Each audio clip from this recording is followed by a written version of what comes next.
Hello बच्चों, इससे पिछले वीडियो में जो कार्य पार्ट 4 था उसमें हमने इस चैप्टर के संपूर्ण कंसेप्टों को समझ लिया है। और इसके बाद जो लास्ट में हमारे पास करने को रह गया इस चैप्टर में वो है इस चैप्टर के आंकिक प्रश्न, जिसमें से 2 आंकिक प्रश्नों पर हम चर्चा कर चुके हैं। सॉल्यूशन उसका आपको दे दिया गया है। शेष जो 10 प्रश्न है उसका सॉल्यूशन हम आज सीखेंगे। तो पहले प्रश्न है, मैंने कुछ पहले प्रश्न की वैल्यू रखी है ताकि समय कम लगे। पहला प्रश्न कह रहा है कि कोई इलेक्ट्रॉन, आप इसको बुक में पढ़ लीजिएगा, कि कोई इलेक्ट्रॉन 1.2 गुणा 10 की घात 6 मीटर प्रति सेकंड के वेग से गति करता है और उसका द्रव्यमान इतना है 9.1 10 की घात -31। इस वैल्यू को आप याद कर लें क्योंकि ये वैल्यू आगे काम की है। तो उसकी गतिज ऊर्जा निकालिए। तो गतिज ऊर्जा के लिए हम जानते हैं सूत्र क्या है।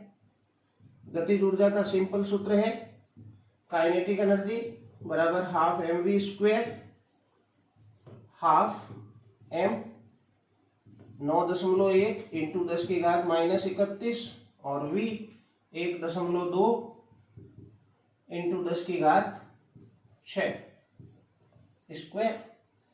बाकी की आप वैल्यू को जोड़ बाकी कर लें तो ये 0.655 वैल्यू आएगी। और 10 की घात पर अगर चर्चा करें तो -31 है और ये 6 घात 2 बार है तो 12 और 31 में से 12 गया तो -19 जूल काइनेटिक एनर्जी आ जाएगी इसकी।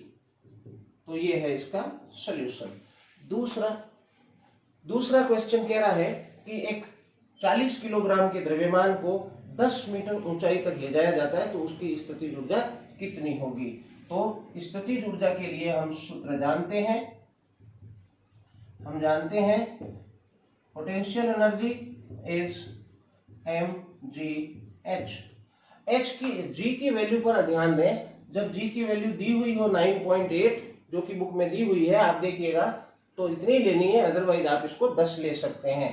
तो m दिया है 40 इंटू जी 9.8 इंटू h 10 और इसका आप जब सोल्यूशन करेंगे तो 3.92 इंटू 10 की घात 3 जूल आएगा और इसे हम किलो जूल लिख सकते हैं। तो ये आंसर हो जाएगा 3.92 किलो जूल। तीसरे प्रश्न पर विचार करें। तीसरा प्रश्न कह रहा है कि 6 किलोग्राम की कोई वस्तु 5 मीटर की ऊंचाई से गिरती है तो उसकी गतिज ऊर्जा कितनी होगी। अब गिरती है तो मान लीजिए कि ये कोई बिल्डिंग है जो 5 मीटर की है, यहां से किसी वस्तु को गिराया जाता है। तो हम सबसे पहले देखें कि जो दी गई वैल्यू है उसमें mgh, जी नहीं दिया गया है, हमने यहाँ पर राउंड फिगर में 10 लिया है। और विचार करें कि गतिज ऊर्जा के लिए हमारे पास वेग नहीं है, या तो हम वेग निकाल लें न्यूटन के जो गति के समीकरण हैं उनसे, अदरवाइज इसमें एक दूसरा कंसेप्ट लगाएं कि यहाँ जितनी इसके पास स्थितिज ऊर्जा थी नीचे आने पर उतनी ही इसकी गतिज ऊर्जा होगी। तो कितनी होगी इस गतिज ऊर्जा, उसके लिए हम इसकी पोटेंशियल एनर्जी निकाल लेते हैं और पोटेंशियल एनर्जी होगी mgh। m 6 g 10 और ये 5, आप गुणा करेंगे तो 6 पंजे 30 300 जूल इसका आंसर आ जाएगा। तो इस प्रकार से सिंपल प्रश्न इसमें दिए गए हैं। आप वीडियो को पॉज करें और इसको नोटबुक में नोट कर लें।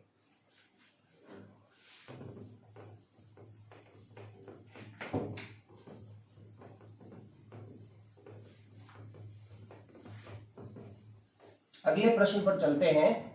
तो इसका जो अगला प्रश्न है, आप साथ में चाहे तो पुस्तक खोल के बैठ जाएं और बुक से उस प्रश्न को देखते रहें। चौथा प्रश्न है कि एक स्प्रिंग है जिसका स्प्रिंग नियतांक 4 इंटू 10 की घात 3 न्यूटन प्रति मीटर है। चौथा प्रश्न, स्प्रिंग का स्प्रिंग नियतांक 4 इंटू 10 की घात 3 न्यूटन प्रति मीटर है और स्प्रिंग को विस्थापन दिया जाता है 0.04 मीटर।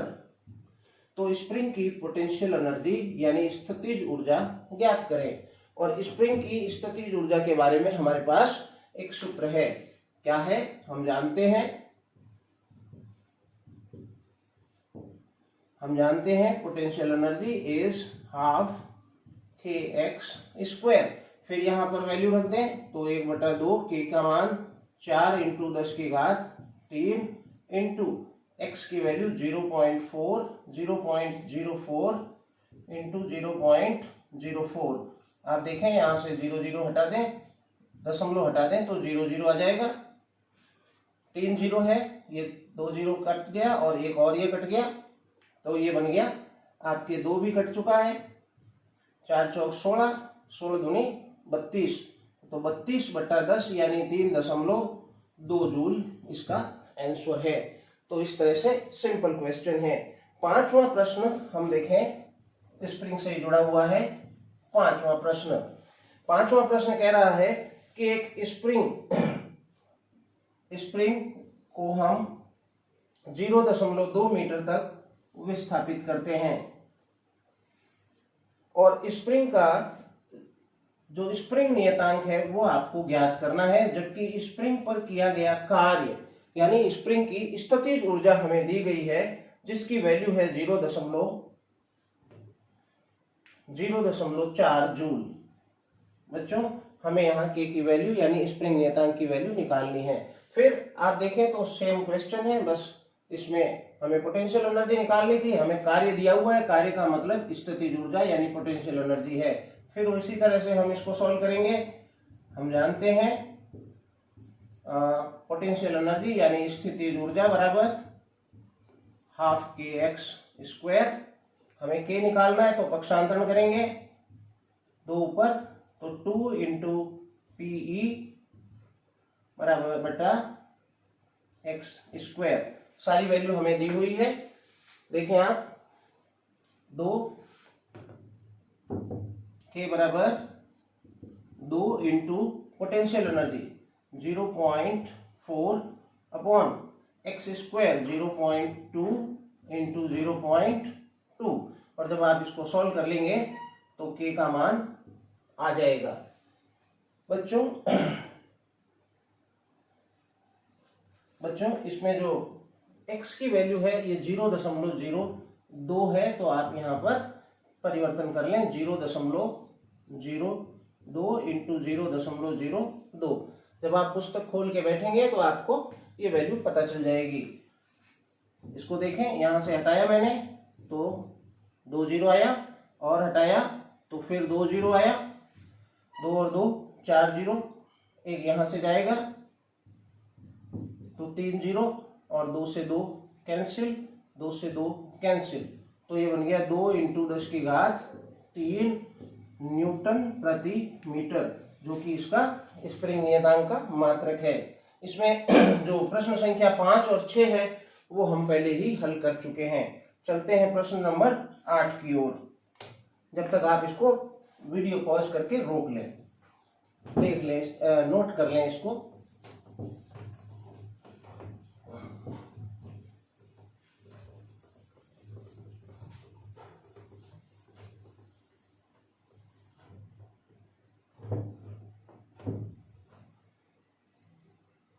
चलते हैं अगले प्रश्न की ओर।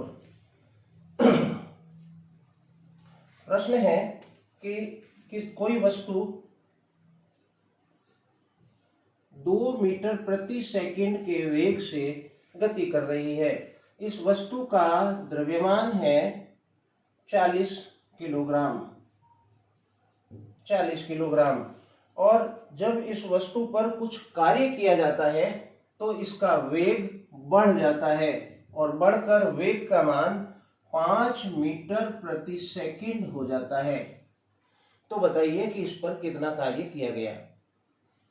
हमने जब गतिज ऊर्जा सीखी थी तो गतिज ऊर्जा में हमने ये बात देखी थी कि kinetic energy is ½ mv² minus ½ mu²। क्योंकि आप इसके कंसेप्ट को समझें थोड़ा सा, कि ये वस्तु है जो कि गति कर रही है एक निश्चित वेग से 2 मीटर प्रति सेकंड। जब तक कोई बल नहीं लगेगा, न्यूटन के प्रथम नियम अनुसार ये उसी वेग से गति करती रहेगी। चूंकि इसकी गति में परिवर्तन हो रहा है तो निश्चित रूप से इसमें कोई बल लग रहा है, और उस बल के कारण एक कार्य संपन्न हो रहा है। वो कार्य इसकी गतिज ऊर्जा में वृद्धि कर रहा है, तो उसी गतिज ऊर्जा में परिवर्तन को या किए गए कार्य को ज्ञात करना है। तो आप यहाँ पर वैल्यू रखकर इसको सॉल्व कर सकते हैं। पर सरल करने के लिए मैं इसमें से 1/2m कॉमन ले लेता हूं, तो v square minus u square और हाफ m की वैल्यू जो है 40 किलोग्राम दी गई है, v की वैल्यू 5, u की वैल्यू 2, 5 5 25, 20 हो गया ये, और 25 माइनस 4, 25 माइनस 4 21, और 21 को 20 से गुणा कर लें तो ये आ जाएगा 420 जूल, जो कि गतिज ऊर्जा में परिवर्तन होगा। तो चेंज इन काइनेटिक एनर्जी होगा, या इस पर इतना कार्य किया जाएगा। ये था आपके 8वां प्रश्न। चलते हैं अगले प्रश्न की ओर। प्रश्न नंबर है 9। 9वें प्रश्न को आप सर्वप्रथम अपनी बुक में पढ़ें। तो प्रश्न कह रहा है कि कोई वस्तु 50 किलोग्राम द्रव्यमान की है, m बराबर 50 किलोग्राम, और ये वस्तु 3 मीटर की ऊंचाई तक ले जाई जाती है, 3 मीटर की ऊंचाई तक ले जाई जाती है। तो इसकी स्थितिज ऊर्जा कितनी होगी ज्ञात कीजिए। बहुत ही सरल है, अभी आपने सीखा था। ऐसे प्रश्न आ चुके हैं कि ये एक, मान लेते हैं कोई बिल्डिंग है जो कि 3 मीटर की ऊंचाई की है, और 50 किलोग्राम के द्रव्यमान को हम यहां से यहां ले गए, तो ले जाने में गुरुत्वीय बल के विरुद्ध कार्य करना पड़ा, वो इसकी स्थितिज ऊर्जा में संचित हो गया। तो हम यहां पर लिखेंगे, हम जानते हैं पोटेंशियल एनर्जी यानी स्थितिज ऊर्जा इज mgh, 50, g की वैल्यू नहीं दी है 10 ले लें, h 3, तो ये आ गया 1500 जूल। यहां पर वस्तु रखी है तो इसकी स्थितिज ऊर्जा है अभी 1500 जूल। अब प्रश्न कह रहा है कि यदि इस वस्तु को ऊपर से नीचे की ओर गिराया जाए तो क्या होगा। तो होगा ये कि इस वस्तु की जो यहां पर स्थितिज ऊर्जा है वो गतिज ऊर्जा में रूपांतरित होती रहेगी, और अंततः जब ये पृथ्वी पर आएगा तो इसकी संपूर्ण जो स्थितिज ऊर्जा यहां थी, यहां ले जाने से जो प्राप्त हुई थी, वो पुनः गतिज ऊर्जा में परिवर्तित हो जाएगी। लेकिन प्रश्न कह रहा है कि जब ये आधी ऊंचाई पर आए, मतलब कि 3 मीटर नहीं 1.5 मीटर की ऊंचाई पर आए, तब इसकी यहां आने पर गतिज ऊर्जा कितनी होगी या वेग कितना होगा। तो प्रश्न अभी लिखते हैं कि यदि आधी दूरी तक यदि वस्तु को गिराया जाए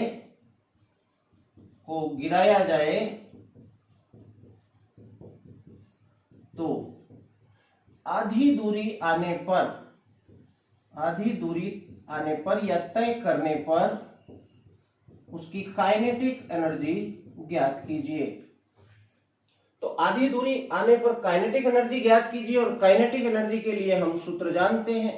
हम जानते हैं कि गतिज ऊर्जा या काइनेटिक एनर्जी 1/2 mv² होती है।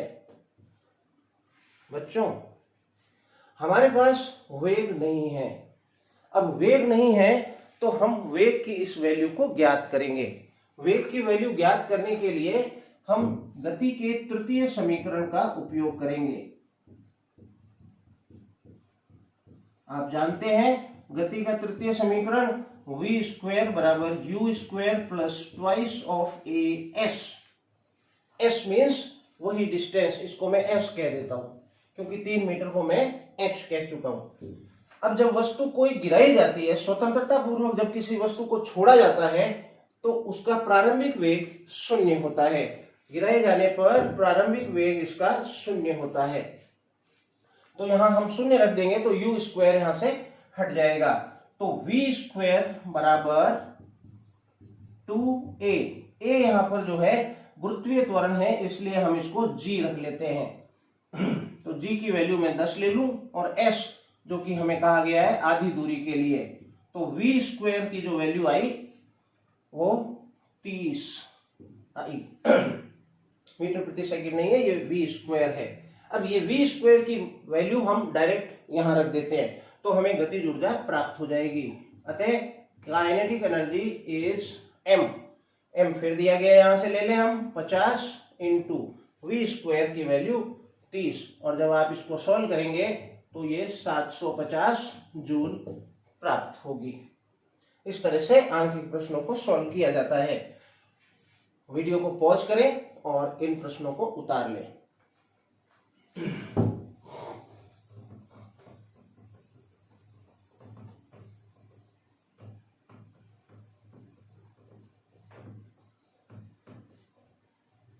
लॉकडाउन के इस टाइम में हम कम संसाधनों का उपयोग करते हुए अधिकतम लाभ उठाने की कोशिश कर रहे हैं। आप लोग भी लगे रहें, हम लोग भी लगे हैं, रिजल्ट हमें जरूर मिलेगा। 10वां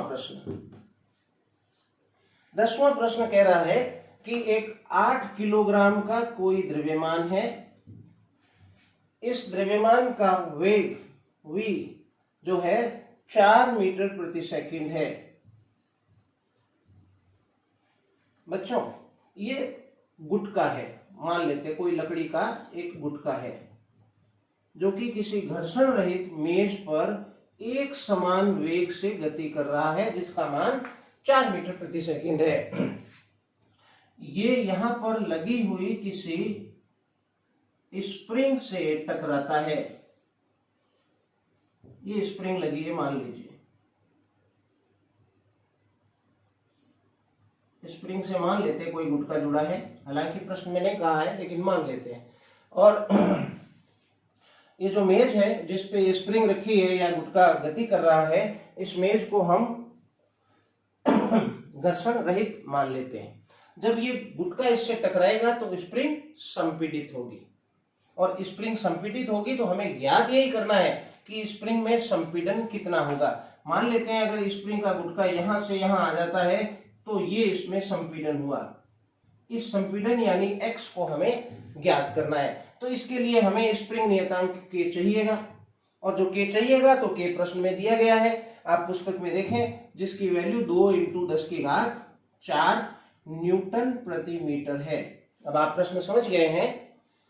तो जब ये गति करता हुआ 4 मीटर के एक समान वेग से गति करता हुआ टकराएगा तो इसके पास पहले गतिज ऊर्जा होगी। उस गतिज ऊर्जा से इस गुटके को ये धक्का देगा, और गुटके को धक्का देगा तो स्प्रिंग संपीड़ित होगी, और स्प्रिंग का ये स्वभाव है कि वो अपने संपीड़न या विस्तारण का विरोध करती है, अर्थात प्रत्यानयन बल लगाती है, जिसके कारण इसके प्रत्यानयन बल यानी विरोधी बल के विरुद्ध इस गुटके को कार्य करना पड़ेगा, और इस स्प्रिंग में स्थितिज ऊर्जा का संचय होगा। अंततः इस स्प्रिंग में जो स्थितिज ऊर्जा का संचय होगा वो प्रारंभ में इसके पास कितनी गतिज ऊर्जा थी उसके बराबर होगा। तो हम ये कह सकते हैं कि गुटके की गतिज ऊर्जा बराबर स्प्रिंग की स्थितिज ऊर्जा।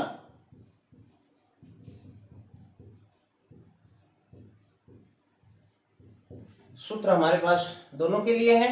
गतिज ऊर्जा का सूत्र है 1/2 mv स्क्वायर, और स्प्रिंग की स्थितिज ऊर्जा का सूत्र है 1/2 kx स्क्वायर। आप देखें, हमें इस x की वैल्यू को निकालना है। यहां मैं लिख देता हूं। जब प्रश्न आप पढ़ें तो प्रश्न में इस तरह से शॉर्ट में लिख लें कि हमें क्या दिया गया है और क्या हमें ज्ञात करना है, ताकि हमें बार बार उस पेपर को या बुक को देखने की आवश्यकता नहीं रहे। केस 1/2 से 1/2 कैंसिल हो जाएगा। x की वैल्यू निकालनी है तो यहाँ x पहले मैं मान रख दूं, तो m का मान है 8 इंटू 4 v स्क्वायर है। k की वैल्यू दिया है 2 गुणा 10 की घात 4 इंटू एक्स स्क्वायर। तो एक्स स्क्वायर की वैल्यू जो आएगी वो बनेगी 8 इंटू 4 बट्टा 2 इंटू 10 की घात 4।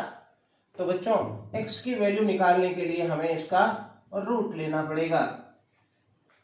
वर्गमूल आ जाएगा, ये कट गया 4 तो ये बन गया 64, और नीचे है 10 की घात 4।